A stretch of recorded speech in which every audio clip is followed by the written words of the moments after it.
So a big question I get asked is, but shouldn't I be choosing these low-fat foods from the store? The labels that say heart healthy or low fat. Doesn't that help me be thinner, first of all, and also help me be healthier, because I don't want these fatty deposits inside of my blood vessels or my heart or things like that. I don't want them inside my liver. This fat that I'm eating from the environment, if I ate less fat, then that would cause less fat deposits in my body. That's also wrong. It's just not that simple. The body is a complex machine. It doesn't just take fat from food you eat and just throw it around inside your body. It just doesn't work that way. So a big problem is the terminology. And because marketers are always going to say these right words, taking research studies that support all this, they'll always be able to make it sound really good and healthy because they're talking about one little tiny thing and they don't show you the big picture of things.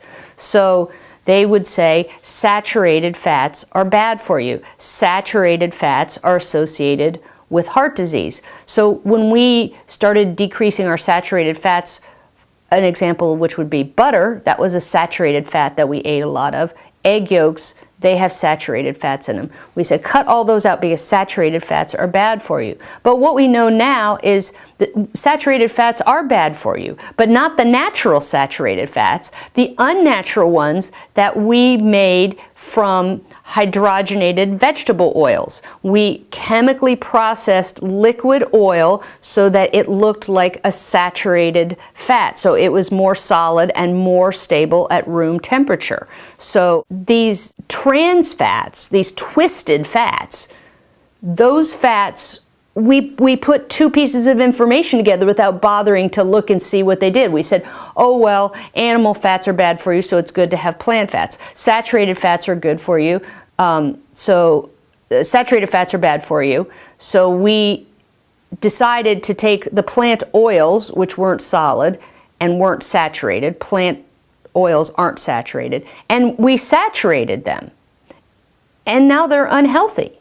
So we need to go back to eating the natural food diet that we're supposed to.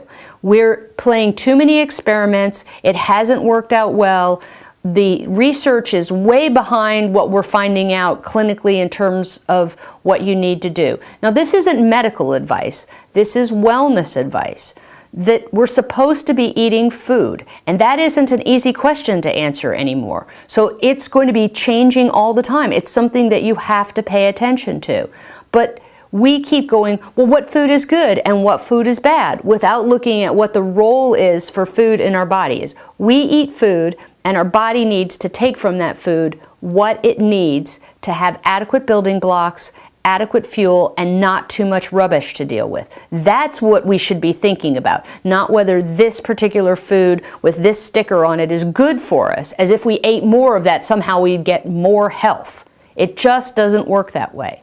So I understand that people tell me that they want more health, but I also understand what they really want is less fat on their body.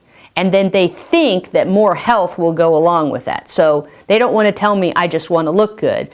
They just know that if they lost weight, they would be healthy. And even that really isn't true. Because if they were healthy, their weight would be the right weight. So health and wellness, it's an ongoing process, and it has a lot to do with what we eat. But there isn't just this one snap decision. Just like it takes a child years and years to learn what they're supposed to eat, we're feeling like we can just delegate that responsibility off to the people who are making a profit by what they sell us. They're going to tell us what to eat that makes them money and what we're willing to buy. And that doesn't mean that that food is bad. It just might not be the best choice, and we might be eating the wrong amounts of it because it doesn't really satisfy our needs for nourishment, sustenance, and celebration. And that's what food is supposed to do. That's what food, real food, does do.